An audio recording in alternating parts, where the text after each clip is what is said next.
Good day. Service to our country and people is not just a duty, it is a journey. And along that journey, we are never alone. In the daily task, the long hours, and even in moments of danger or uncertainty, God is present and at work. Sometimes, we look for Him only in prayer or in church, but He is also there in every act of service, in every life protected, and in every good decisions made.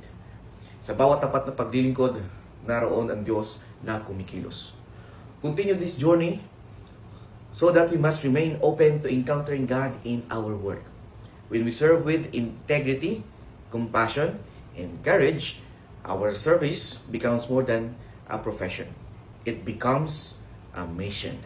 Even in fatigue or difficulty, God sustains us and gives meaning to what we do.